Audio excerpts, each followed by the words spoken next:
Hey everyone, you have probably seen this picture before, either in your textbooks or just scrolling on the internet. The sun in the middle with all planets orbiting around it. But have you ever stopped to think what is so special about that? Take a closer look. But this time, imagine it is not just a still image. You will notice something interesting. All the planets are moving in the same direction and are pretty much on the same plane. Actually, this pattern isn't unique to our solar system. We see it everywhere in space. The rings of Saturn, the moons around Jupiter, and even galaxies, they are all shaped like flat disks. But why? Wouldn't it make more sense for everything to form in a more spherical shape? I mean, there is no obvious reason for planets, moons, or other small things to orbit in the same flat disk. Right?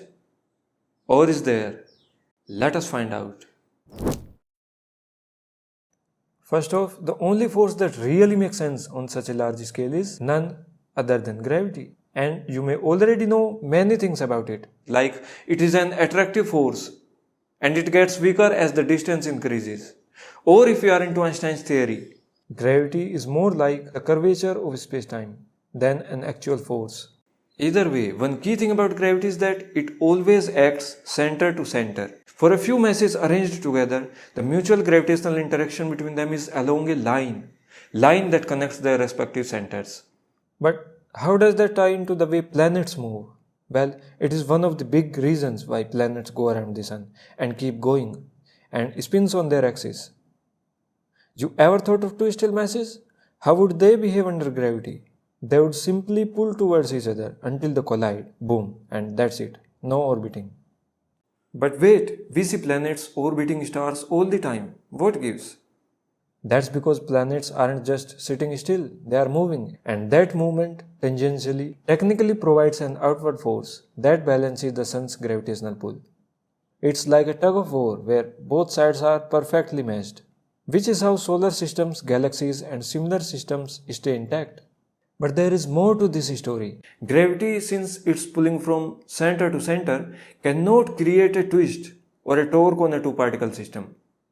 In other words, it cannot have them orbit around each other or one orbit the other directly. This is very similar like trying to swing a rock around on a string just by pulling the string. It doesn't work unless you give the rock a little push first. Once you do, the string keeps it in the orbit or else it will fly off. Mathematically speaking, there is something which a center-to-center attraction cannot change. What we are talking about is angular momentum, this product right here. And in a central force motion, which the motion in a gravitational field is, this product cannot change. Angular momentum is conserved, meaning it stays constant. So if something starts rotating, it is not going to stop anytime soon. That also means that if an object's distance to the center changes, its speed will adjust to keep that balance. Ever notice how figure skaters spin faster when they pull their arms in? Same idea here.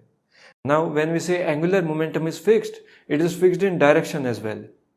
We are talking about the plane of motion, kind of like how a fidget spinner stays on the same plane when it spins fast.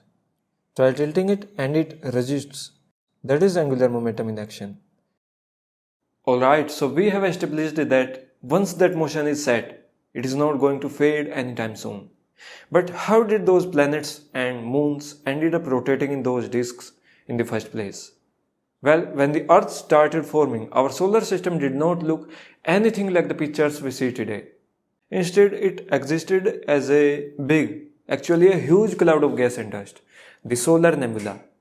Now, you might be wondering, how could such a massive cloud possibly be spinning around a specific axis? And you would be right, it wouldn't be always.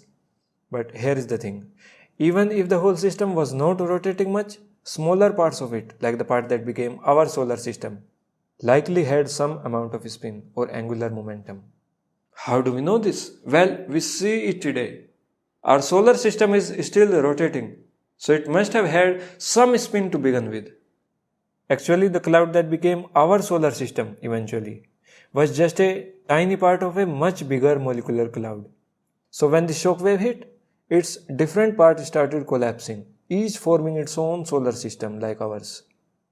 In such a large system, it is pretty likely that each little part has some amount of rotation, a net angular momentum, even if the system as a whole does not. So our solar system already had a spin, it was just barely noticeable at first. That was going to change eventually. Because of the conservation of angular momentum, the nebula spun faster as it collapsed. And as the cloud kept shrinking, opposite spins cancelled each other out through collisions, and what we were left with was a relatively stable structure. Higher density at the center resulted in the formation of a protostar, what would eventually become the Sun. Around it was a near flat disk, the protoplanetary disk. We actually see similar structures pop up in all sorts of complex systems. Think of how cyclones form in extreme weather conditions, or how powerful ocean currents swirl. There is a similar process going on there. Inside the protoplanetary disk, smaller systems were also forming, eventually leading to the birth of planets and their moons. While most of the gas and dust got pulled in to form Sun and other big planets, some of it clumped together to form smaller objects like asteroids and comets. The key thing here is that everything, the Sun, planets, moons, and all the smaller debris ended up moving and swirling in the same direction and staying on the same orbital plane. Why? Because they all came from the same spinning structure, the protoplanetary disk. And that's how we ended up with the solar system we know today, with planets all orbiting the same flat plane.